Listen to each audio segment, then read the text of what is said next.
So hello students, अगर आपको हमारे वीडियो अच्छे लगते हैं तो प्लीज वीडियो को लाइक करना मत भूलना और इन वीडियोस को अपने फ्रेंड्स के साथ शेयर करिए और don't forget to subscribe our channel. और अगर आपको अपने वीडियोस के कंप्लीट चैप्टर्स के प्लेलिस्ट देखना है तो आप हमारे प्लेलिस्ट सेक्शन में जा करके आपको पूरे चैप्टर्स के वीडियो आपको वहां पर मिल जाएंगे। हेडिंग डालिए पोटेंशियल एनर्जी। अब ये जो पोटेंशियल एनर्जी होती है ये होती क्या है बेटा? Potential energy is nothing but a stored energy. ये क्या होती है? एक तरीके की स्टोर्ड एनर्जी। स्टोर्ड का मतलब यानी उसके अंदर पहले से रहेगी। अब जैसे मान के चलो आपका यहाँ पर ब्रिक देखो, कुछ हाइट में ये ब्रिक रखा हुआ है, करेक्ट है, रेस्ट में रखा हुआ है। अब अगर मैं आपको बोलूंगा एट दिस पॉइंट इस ब्रिक के पास कोई एनर्जी है क्या? इसे एक ब्रिक जो है वो एक हाइट पे हमने रखा हुआ है, बस है ना, यहाँ पर ये वॉल के ऊपर रखा हुआ है। तो इस पॉइंट पे इसके पास कोई एनर्जी होगी क्या? ठीक, चलो मैं इस ना प्रणव इस एनर्जी को तुमको फील कराता हूँ। तुम बोल रहे हो कोई एनर्जी नहीं होगी, अब आगे पीछे भी नहीं करेंगे अपन। तुमको मैं यहाँ खड़े कर देता हूँ, ब्रिक को हल्का सा पूछ दे के गिरा देता हूँ, लगेगी कि नहीं लगेगी? पिचक जाएगा वो। नहीं तो सर मतलब फेंको, अभी बाल भी नहीं लगेगी कि नहीं लगेगी ये बताओ बस। लगेगा लगेगी ना? तो मगर आप उसको ऐसे फेंके ना वो जो अरे तो मैं उसको ऐसा थ्रो लगा के थोड़ी ना मार रहा हूँ, मैं तो बस गिरा रहा हूँ, यहाँ से ऊपर से नीचे हल्का सा पुश करके इसको गिरा रहा हूँ, थोड़ी ना कुछ उठा के उसके सर पे फेंक रहा हूँ। मैंने क्या बोला? हल्का सा पुश करके मैं बस उस ब्रिक को गिरा रहा हूँ। तो उसको लगेगी कि नहीं लगेगी बताओ यार। सर लगेगा सर जोर से। क्या बोलते हो प्रणव, लगेगी नहीं लगेगी? यस सर, जोर से लगेगा सर। लगेगी। और अगर वो आपको लगा रहा है तो कुछ ना कुछ तो एनर्जी होगा ना उसके पास, तभी तो वो आपके सर पे वर्क डन करेगा। आया कि नहीं आया समझ में? वो आपके सर पे तभी वर्क डन करेगा जब उसके पास कुछ एनर्जी होगी। एक और एग्जांपल देता हूं मैं, तुम सब लोग पढ़ रहे हो, ऊपर में फैन दिख रहा है, प्रणव फैन दिख रहा है मुझे, है ना? तो इमेजिन करो उस फैन को मैं ऊपर सीलिंग से ऐसे रॉड को काट दूं। पीछे सर, अब नहीं लगेगा पीछे। इमेजिन कर लो कि तुम्हारे ऊपर में जस्ट ऊपर में फैन रखा हुआ है और मैं उस फैन को ऐसा उसमें से ऊपर जो रॉड है उसको कट कर दूं और सीधा नीचे गिराऊं, लगेगी कि नहीं लगेगी? लगेगी ना सर। लगेगी। तो ज्यादा ही लग जाएगी फिर तो, है ना? तो हमको पता क्या चला कि कभी भी किसी ऑब्जेक्ट को हम एक हाइट में लेके जाते हैं ना, तो उसके अंदर एक अलग सा स्टोर्ड एनर्जी आ जाता है। उस स्टोर्ड एनर्जी को हम बोलते हैं पोटेंशियल एनर्जी। बोलो करेक्ट है? अब मान के चलो यहाँ पर ये बेचारा कार पे काम कर रहा है, वो कार को पूरा ऐसे उठाएगा। नहीं ऐसे ही होता है वर्कशॉप में, कार को ऐसे ही काम किया जाता है ऊपर उठा के। अब गिर गई तो? अरे बाबा नहीं गिरती, ऐसे ही है ना।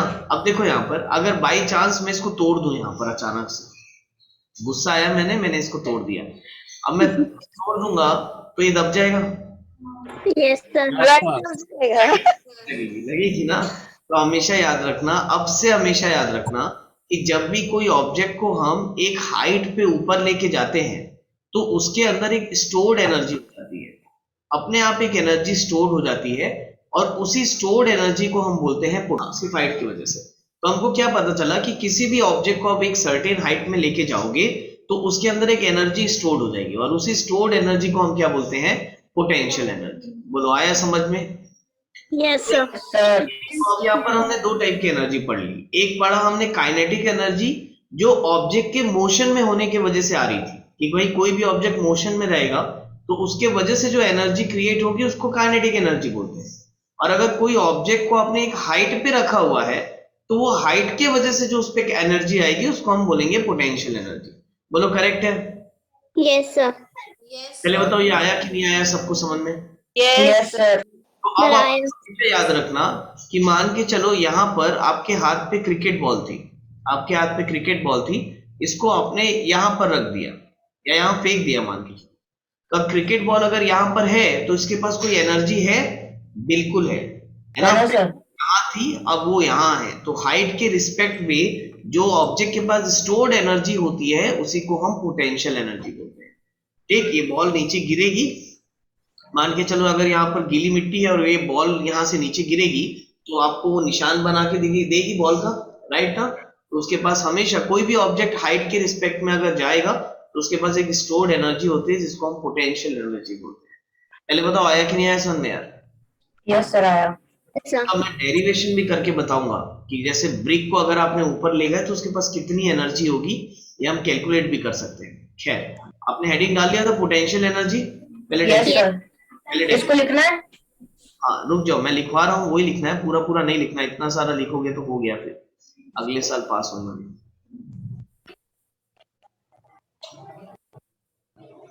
लिखो उसको, the energy of a body due to its position और change in the shape is known as potential energy.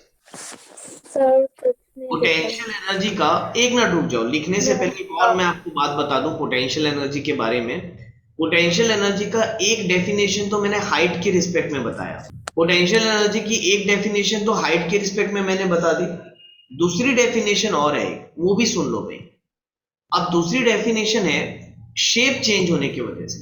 जैसे आपको सबको मालूम है स्प्रिंग और रबर जो होता है वो इलास्टिक नेचर का होता है, करेक्ट है?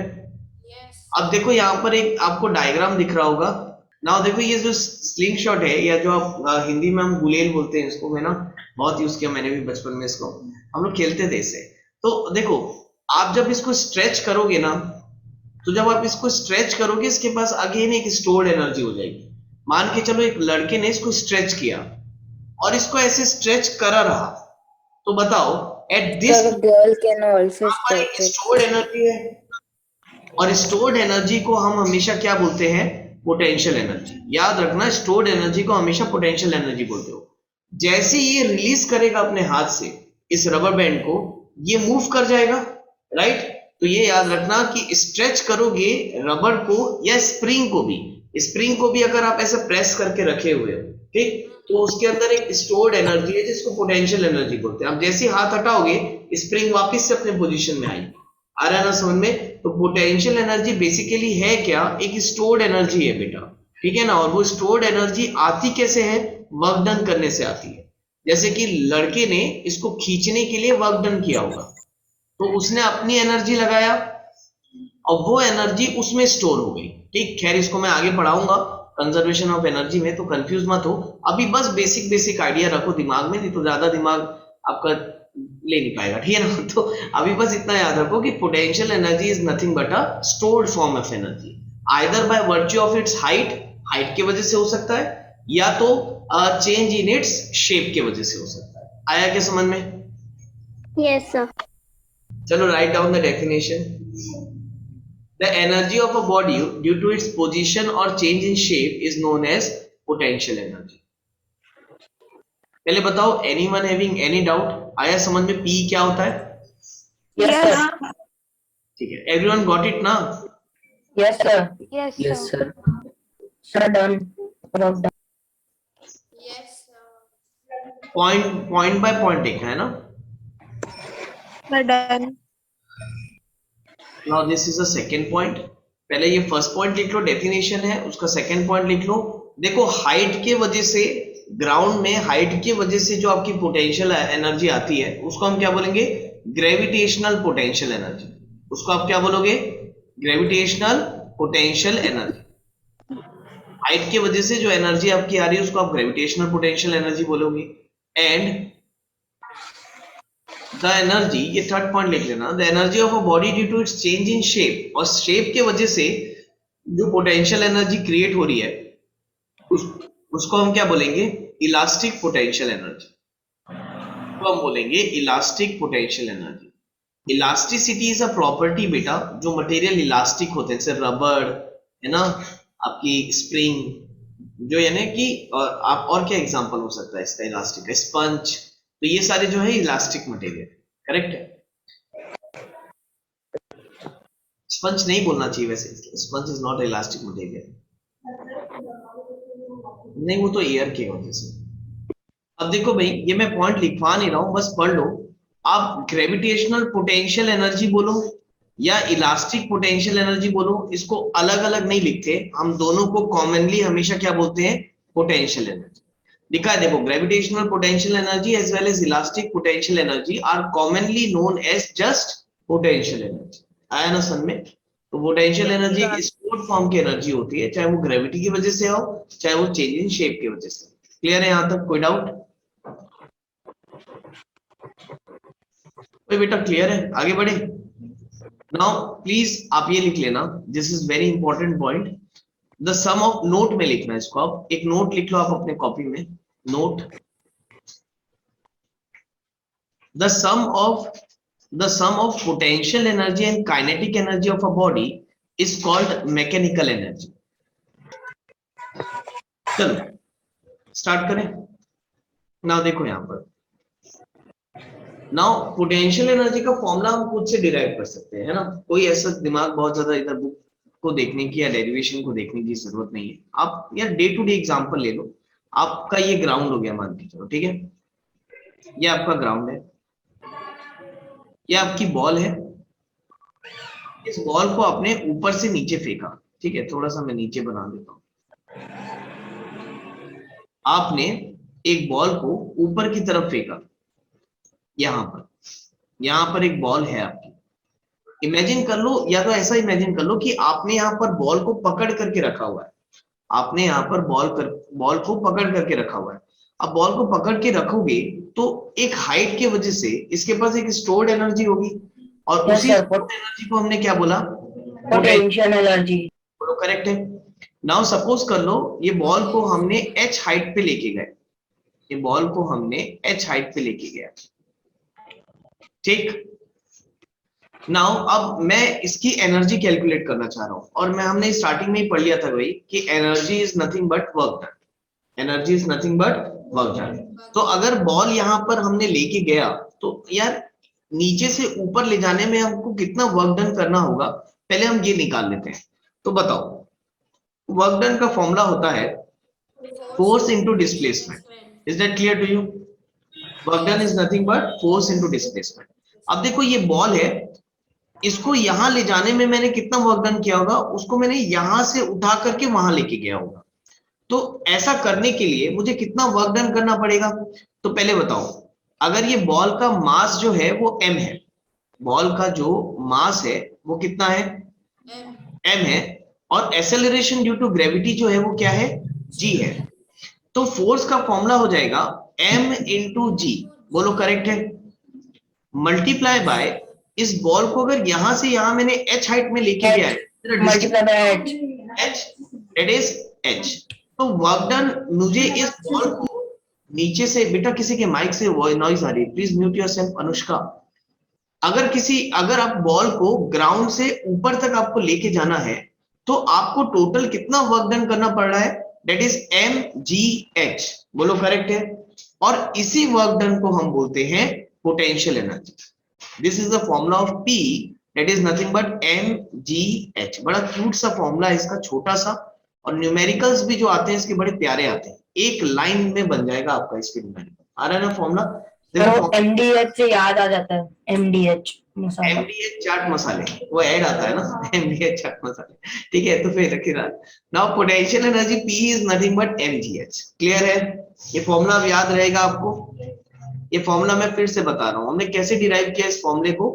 अगर आपकी एक बॉल को आपको ग्राउंड से ऊपर इस हाइट तक, h हाइट तक लेके जाना है, तो आपको कितना वर्क डन करना पड़ेगा, आपको mgh वर्क डन करना पड़ेगा। अगर आपको इस बॉल को यहां ले जाने में इतना वर्क डन करना पड़ रहा है, तो इसके पास कितनी एनर्जी स्टोर्ड होगी, उतनी ही एनर्जी स्टोर्ड होगी, that is mgh। Again this is a form of energy. इसकी ऐसा यूनिट क्या होगी, जूल, जूल है ना, जूल, जूल, चाहे वो P हो K हो, ऐसा यूनिट क्या होगी, जूल। जूल।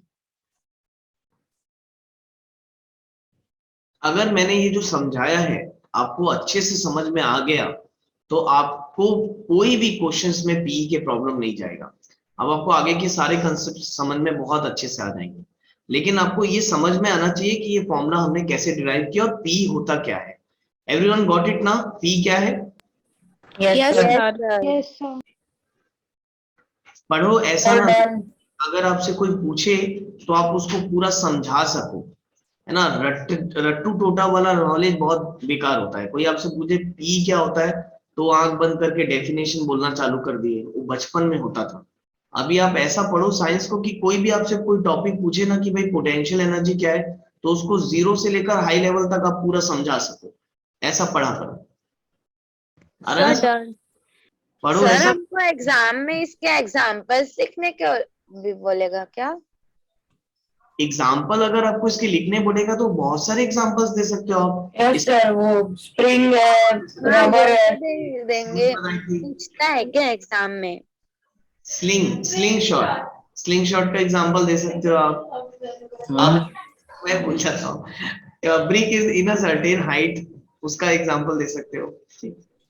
प्रॉब्लम 1 आप लोग एक एक करके करना, मैंने दोनों क्वेश्चंस को साथ में ला दिया यहाँ पर। सॉल्यूशन 1, चलो भाई फर्स्ट सॉल्यूशन करो। If acceleration due to gravity is 10 metre पर सेकेंड स्क्वायर, हमको मालूम ही नहीं था, जैसे ये तो मालूम ही है, g is equal to 10 metre पर second square, what will be the potential energy of a body. आपसे p निकालने बोला है उसने। Sir, हम लोग निकाल लेंगे. 1 kg kept at a height of 5 metre, एकदम लड्डू जैसा क्वेश्चन है ये। सर अब हम लोग बना लेंगे। p must be equal to mgh, ये फॉर्मूला नहीं भूलता है ना, ये याद रहता है, mgh। सॉल्व करो आगे। Yes sir. अच्छा देखो, मैं बताऊं, कभी भी फिजिक्स में जब आप फॉर्मूला कोई भी न्यूमेरिकल करते हो ना, कुछ चीजें ध्यान रखना हमेशा, क्योंकि हड़बड़ में मैंने देखा है बहुत सारे स्टूडेंट्स इस बात पे गलती करते हैं। मास को हमेशा केजी में ही रखना है, अगर ग्राम में दिया हो तो भूलना मत कि उसको केजी में कन्वर्ट करना है। मैं जो कॉमन मिस्टेक होती है मैं वो बता रहा हूँ। और जो आपका डिस्टेंसेस होता है उसको हमेशा आपको मीटर में ही रखना है। कभी वो इत्तेफाक से सेंटीमीटर में दिया है तो आपको उसको मीटर में करना पड़ेगा। पहले बताओ ये आया समझ में? मास को केजी में, डिस्टेंस को मीटर में, और वेलोसिटी वगैरह को मीटर पर सेकंड में। तो ये सब चीजें थोड़ा सा ध्यान रखना बेसिक है, क्योंकि कई बार ना होता क्या है कि ग्राम्स में या सेंटीमीटर में दे देता है और हम हड़बड़ हड़बड़ में पूरा सॉल्व कर देते हैं, तो उससे आंसर गलत निकल के आएगा। आपको हमेशा कैलकुलेशन आपकी ऐसा यूनिट पे ही करना होता है, इस बात का थोड़ा सा ध्यान रखना, ठीक है?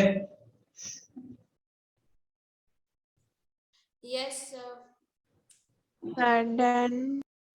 ठीक है। सर इसका आंसर 50 जूल आ रहा है। Yes, sir. यस सर, बहुत आसान है। Yes sir. तो it is a easy topic, मैंने पढ़ाने से पहले ही बता दिया था, ये आसान है। 1 इंटू जी है आपका 10 मल्टीप्लाई बाय एच है आपका 5, तो ये आ जाएगा आपका 50 जूल। तो पी आ गया भाई आपका 50 जूल। क्लियर है? कोई doubt? No, sir. Solve No, sample sir. Problem 2, solve sample problem 2 please. Yes. Weight weighs 200 KG. अब आप बोलोगे कि अरे भाई वेट तो न्यूटन में होता है, इसने केजी में लिख दिया, गलत लिख दिया, केस करेंगे इसके ऊपर, ऐसे सब मत सोचना। मास ये देखिए ना कि भाई यूनिट क्या है, केजी दिया है ना, इसका मतलब ये मास दिया है, ठीक है ना। तो ये चीज याद रखना, इसको जबरदस्ती फोर्स वगैरह मत लेके चलना है ना, केजी दिया है इसका मतलब ये मास दिया है। नाउ प्लीज सॉल्व करो इसको। Sir, answer 5 meter. 5 meter. ठीक है, मास दिया है आपका 200 KG. To what height should it be raised so that its potential energy may be 9800 joule. P दिया हुआ है हमको 9800 जूल और G दिया है 9.8 मीटर पर सेकेंड स्क्वायर, और what height should it be raised, यानी आपको H निकालना है। निकल गया होगा सबका, I think so, Yes, sir. Right ना? तो बताओ P must be equal to क्या होता है, mg, mgh. that is equal to 200 multiply by 9.8 multiply by h, कितना है? H. h निकालना है, और p दिया हुआ है 9800, तो निकालो भाई। ये हो जाएगा 9800 by 200 multiply by 9.8. By 9.8 is equal to h। ठीक, तो ये 20 से 20 कैंसिल। अब मैं इसको ऐसा लिख देता हूँ 98 इंटू 10 अपॉन 2 इंटू 98 कर सकते हैं। डेसिमल हटाओगे तो एक जीरो ऊपर चला जाएगा, तो 98 से 98 कह रहे कैंसिल, 2 5 10, तो h कितना आ गया आपका 5। 5 meter. करेक्ट है? Yes, sir. Yes sir. पहले बताओ ये आया कि नहीं आया सबको समझ में भाई? Yes, आ sir. गया सर। 30 वाला बना? Yes, sir. Yes, sir. ठीक है, देखते हैं। मास है आपका 200 ग्राम। आप क्वेश्चन लिखना सर जरूर, रुक जाओ ना सर, रुक जाओ ना। इवन भी लिख सकते हो, प्रॉब्लम नहीं है, क्वेश्चन लिखना जरूरी नहीं है। हाइट आपका है 5 metre. What is the kinetic energy, आपको के ई निकालना है। क्वेश्चन मत लिखो बेटा, बहुत टाइम लग जाएगा। अब बस प्रैक्टिस के लिए करवा रहा हूं, आप ऐसे सॉल्व कर लो। जी दिया हुआ है कितना 9.8, आपको के ई निकालने बोला है। ना बताओ, m दिया है, h दिया है, के ई पूछा हुआ है, g भी दिया है। आप सबसे पहले ना के ई का फॉर्मूला देख लो। के ई का फॉर्मूला होता है हाफ m v स्क्वायर। तो पूरा फोकस करो यार, v मिल जाए कहीं से, हमको v मिल जाएगा तो सब मिल जाएगा। तो अब v निकालने के लिए आपको मास दिया है, h दिया है और g दिया है, तो भाई कैसे निकालोगे बताओ? Sir, first we can First use we third can equation of equation. motion to find v square, then just put it in the formula. Yes. हाँ, आप थर्ड इक्वेशन यूज कर लो, v square minus you square is equal to 2gs। बोलो correct है? Now initial velocity को zero ले लो आप, तो v square is equal to हो जाएगा 2 इंटू g है आपका 9.8 इंटू s है आपका 5 मीटर। तो ये v square is equal to आ रहा है 5 टू 10, तो ये आ जाएगा 98। 98. अब v स्क्वायर ही निकाल लो, रूट में रखने की जरूरत ही नहीं है। अब v स्क्वायर कैलकुलेट कर लो, कितना आ गया 98। तो यहाँ से आप के ई आराम से निकाल सकते हो। बताओ के ई क्या हो जाएगा? It is 9.8. Half m v square which is nothing but half into m कितना है 200 ग्राम है, इसको हमको केजी में कन्वर्ट करना पड़ेगा, तो m हो जाएगा 200 अपॉन 1000 केजी। 0.2 kg. तो 2/10 आ रहा है, 2 upon 10 into v square which is 98। 98. तो ये 2 9.8. इंटू गेट कैंसिल हो गया, तो 98/10 हो गया 9.8 मीटर पर सेकेंड जूल। Joule, joule. यही निकाला है हमने 9.8 joule.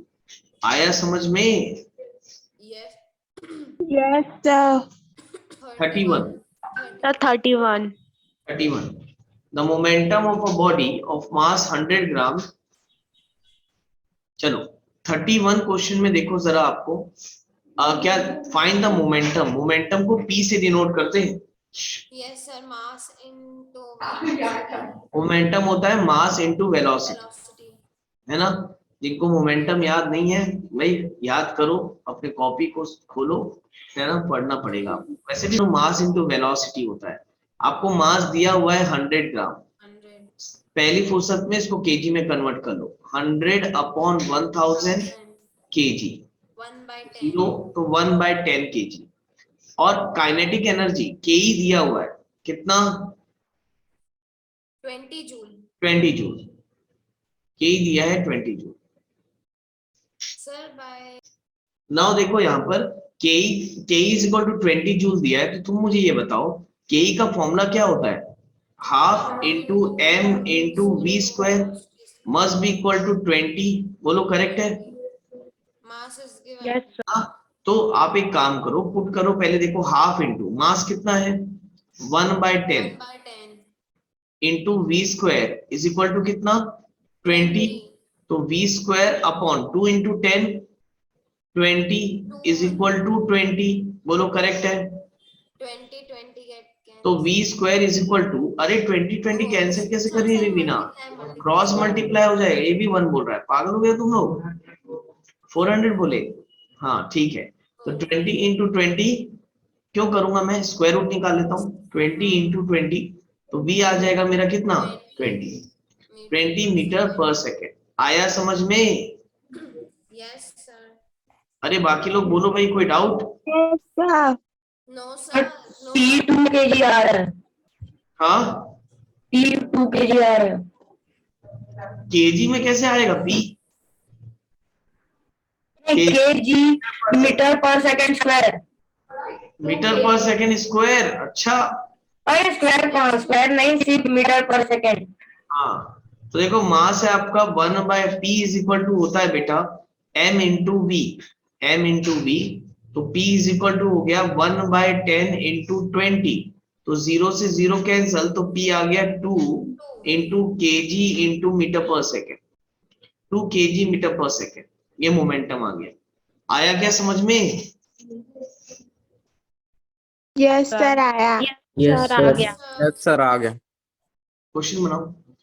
A body of 2 kg falls from rest, यानी इनिशियली रेस्ट में है, u0 लिए होंगे, मास दिया है आपको 2 kg। What will B it's kinetic energy, आपको ke निकालना है at the end of 2 second. Time दिया है कितना? 2 सेकेंड। तो आपने क्या किया होगा, सबसे पहले स्पीड निकाला होगा, Yes, sir. By first equation of v निकाला होगा। v कौन से फॉर्मूले से निकाले होंगे आपने? first equation. First law, v is equal to u plus at से, U plus it. Yes, sir. at से। G हाँ, यानी plus a लिख दो, gt लिख दो, नीचे गिर रहा है तो प्लस लेना। यहाँ पर भी साइन कन्वेंशन फॉलो होगा, याद रखना। साइन कन्वेंशन ऐसा नहीं है ग्रेविटेशन में ही फॉलो हुआ है, यहाँ पर भी होगा। ऊपर से, खैर इसमें ऊपर से नीचे जा रहा है तो पॉजिटिव ही लेंगे। v is equal to 0 plus 9.8 into T यानी 2, 10 दिया है, ठीक है, तो 10 इंटू 2, तो v आ जाएगा 10 टू 20 मीटर पर सेकेंड, करेक्ट है। तो v आ गया 20 मीटर पर सेकेंड, तो के निकल जाएगा, yes sir, 1/2 mu square.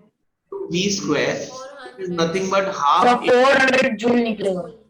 20 into 20 which is nothing but 400 joule. 400 joule. चलिए बताओ, ये सबका बना था? Yes. बहुत यस टाइम सर। बनाने के लिए आपको बनना चाहिए बेटा हर एक से। This question is very easy, सबसे बनाना। Yes yes sir. Sir. On a level road, a scooterist apply brakes to slow down from a speed of इतने से इतना। तो ये यार, ये देखो, ये आपका u दिया है, ये आपका v दिया है। If the mass of the scooterist and the scooter be 150 kg, calculate the work done by the brake। अब बिल्कुल सिंपल है, work done by the brake, याद रखना work done is nothing but a energy.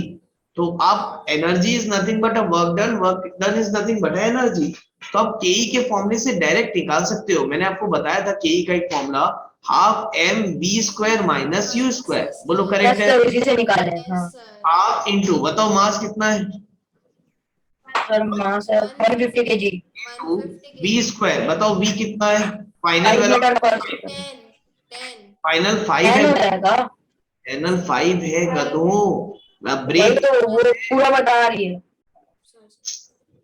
Break मार रहा है तो 10 से 5 हो जा रहा है, करेक्ट है। तो इनिशियल 10 है और फाइनल 5 है, तो v square minus you n square. Square. आया समझ में? Yes sir. Yes. ये हो जाएगा 1/2, तो कितना आ जाएगा? 75। तो 75 मल्टीप्लाई बाय, ये आ जाएगा 25 माइनस 100। तो बताओ 75 इंटू 25 माइनस 100 कितना होता है? 75 Minus माइनस 75। माइनस 75। तो 75 इंटू 75 कितना आएगा? 625 माइनस 5625। 625 बोले क्या? मैं 565 सुन ली। 5625 माइनस 5625। अब ये माइनस साइन देख के डर मत जाना, मैंने आपको ऑलरेडी पढ़ा चुका है, वर्क डन पॉजिटिव भी हो सकता है, वर्क डन नेगेटिव। नेगेटिव। और देखो कॉमन सेंस है, यहाँ पर नेगेटिव वर्क डन इसीलिए आ रहा है कि हम फोर्स पीछे की तरफ लगा रहे हैं, रोकने की कोशिश कर रहे हैं, और जो हमारा व्हीकल है वो आगे जा रहा है। तो फोर्स और मोशन के बीच में, मूवमेंट के बीच में, डिस्प्लेसमेंट के बीच में 180 डिग्री का एंगल है। आया क्या समझ में? अगर आप ब्रेक मार रहे हो इसका मतलब पीछे की तरफ फोर्स लगा रहे हो। देखो ये टायर है, आप ब्रेक लगा रहे हो, इसका मतलब फोर्स पीछे लगा रहे हो और इसका मूवमेंट आगे हो रहा है। That is why it is coming out to be negative work done. जब फोर्स और मोशन का डायरेक्शन अपोजिट होता है तो उस केस में वर्क डन नेगेटिव ही आता है, और उस चीज का प्रूव है ये। आया समझ में? Yes, sir. Everyone got it ना? Yes sir. ठीक है, तो वर्क डन आएगा आपका -5625 जूल। June. जूल। तो ये चीज याद रखना भाई, हम हमेशा इंटर रिलेट कर सकते हैं। आप काइनेटिक एनर्जी को वर्क डन बोल सकते हो, वर्क डन को काइनेटिक एनर्जी बोल सकते हो, कोई प्रॉब्लम ही नहीं है, क्योंकि work done is nothing but energy. Now देखो, पावर बहुत सिंपल सा टॉपिक है ना? पावर बहुत ही सिंपल सा टॉपिक है। 9th के लिए तो ये कुछ और भी सिंपल है बिल्कुल सा। पावर का आपको याद रखना, अगर कोई आपसे पूछे ना what do you mean by power, तो power is nothing but with a work done with respect to time. What is power? It is work done with work done with Work respect done to time. with respect to time. काम किया कितने time में, कितने समय में, तो उसी को हम बोलते हैं पावर। आया ना समझ में? अगर आपने बहुत सारा काम कर लिया बहुत कम टाइम में, इसका मतलब आपका जो पावर होगा वो बहुत ज्यादा होगा। और आपने बहुत कम टाइम किया है बहुत ज्यादा टाइम में, तो इसका मतलब आपका जो पावर होगा वो क्या होगा? कम होगा। आया ना समझ में? जैसे यहाँ पर दिया है an old man and a young man, अगर आप दोनों का पावर कैलकुलेट करोगे तो ये बहुत सारा काम कर सकता है कम समय में, और ये उतने ही काम को करने के लिए बहुत ज्यादा टाइम लगाएगा। आ रहा है ना समझ में? तो इनका पावर कम होगा और इसका पावर ज्यादा होगा। आया क्या समझ में? Yes. तो पावर हमको क्या बताता है बेटा? पावर हमको क्या सेंस देता है? It is always work done with respect to time. कितना काम किया कितने टाइम में, ये आपको हमेशा पावर बताएगा। क्लियर है? और पावर की ये डेफिनेशन बिल्कुल फिक्स है। आप अभी 10th क्लास में आओगे, इलेक्ट्रिसिटी चैप्टर पढ़ेंगे हम, वहां पर भी हम पावर का यही फॉर्मूला पढ़ेंगे, power is equal to work done by time. खैर ये बात अलग है, वहां हम वर्क डन जो है हम करंट और इलेक्ट्रिसिटी के फॉर्मूले से निकालेंगे। ठीक, तो फिलहाल अभी ये चीज याद रखना कि पावर बहुत इंपॉर्टेंट है। नेक्स्ट ईयर भी आप पढ़ोगे फिजिक्स में, तो इस फॉर्मूले को नहीं भूलना। What do you mean by power? It is nothing but work done with respect to time. Heading लिख लो पावर, उसका डेफिनेशन लिखना कि भाई power is defined as the rate of doing work. Power is defined as the rate of doing work. Power is defined as rate of doing work. So power is nothing but equal to work done by time. इसको लिखो। Yes sir, done. Definition लिखने के बाद ये लिखो, Yes, sir. ये लिखो, ये पूरा लिखो। Okay. Power is equal to work done upon time. P is equal to W by T. P is a power, W is a work done, और T is a time taken. Power is nothing but equal to work done with respect to time. ये आपने पढ़ा? ठीक। Yes, sir. Now अब मुझे ये बताओ, क्या वर्क डन को हम एनर्जी भी बोल सकते हैं? तो देखो, पावर का क्या फॉर्मूला में ये भी बोल सकता था कि भाई power is nothing but kinetic energy upon time. कोई दिक्कत? No, पावर को तो फिर हम ये भी बोल सकते थे कि इज पोटेंशियल अपॉन टाइम। कोई दिक्कत? no, sir. ये बोल सकते हो, बोल सकते हो। That's work the same done है। याद रखना, आप ये याद रखना हमेशा कि work done is nothing but equal to what? Kinetic energy.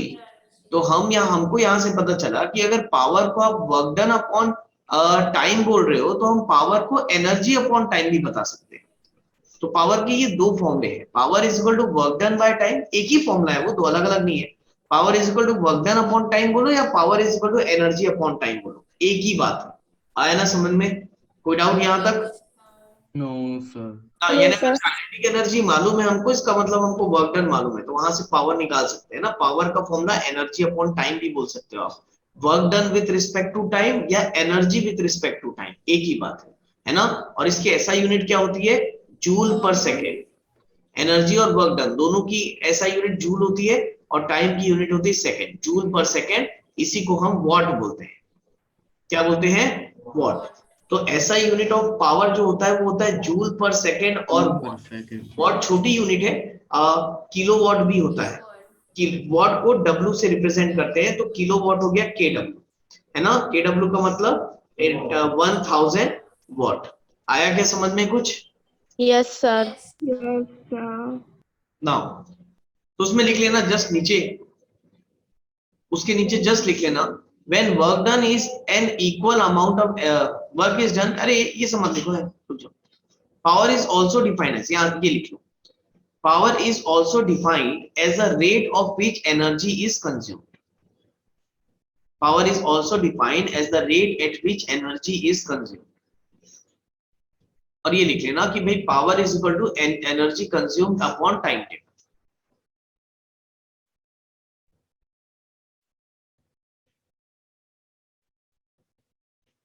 अच्छा अब आप लोग बताओ यार, ये पावर जो है ये स्केलर क्वांटिटी होगा कि वेक्टर क्वांटिटी होगा? Scalar. ये एक स्केलर क्वांटिटी होगा। पावर कभी भी डायरेक्शन पे डिपेंड नहीं करता। Scalar quantity. बोलूंगा 200 किलोवाट का पावर है तो भाई उसमें आपको डायरेक्शन तो ही ना पता चलेगा कि वो पावर इस साइड से, ऐसा पावर डायरेक्शन पे डिपेंड नहीं करता है ना। तो it is a scalar quantity. तो उसके नीचे लिख लेना कि power is a scalar quantity. Unit power की ऐसा यूनिट क्या बताया बेटा मैंने? What is The S? joule per second. Power what, God. Joule per second और वॉट। ठीक है, तो ये याद रखना। तो लिखो उसके नीचे the SI unit of power is what. Watt. The SI unit of power is what. So done. The SI unit of power is what, ये लिख लिया आपने ना? देखो Yes, sir. अब फिर से एक नया यूनिट प्रकट हो गया फिजिक्स में, वॉट। तो उसके लिए फिर से एक क्वेश्चन बन जाएगा, बताओ क्या? What is one? Define. What is unit प्रकट what? होते हैं, sir. Define what? ये आप हमेशा देखोगे, जूल आया तो डिफाइन 1 जूल, अब वॉट आ गया तो डिफाइन 1 वॉट। क्वेश्चन लिख लो उसमें डिफाइन 1 वॉट। और कैसे डिफाइन करना सिखाया हो आप लोग को? One or पहले पावर का फॉर्मूला लिख लो। What is the formula of power? अब Sir, याद रखना, इसको लिखते लिखते KE याद upon रखना। P is equal to W by T. Right, P is equal to W by T। Power is equal to work done by time. Power का unit होता है वॉट, राइट। तो वॉट, वॉट को ना बेटा W से ही represent करते हैं, लेकिन मैं यहाँ वॉट लिख दे रहा हूँ क्योंकि ये W है, फिर कंफ्यूज हो जाएगा। वॉट, वर्क डन का यूनिट जूल, और T का यूनिट सेकंड, टाइम का यूनिट सेकंड।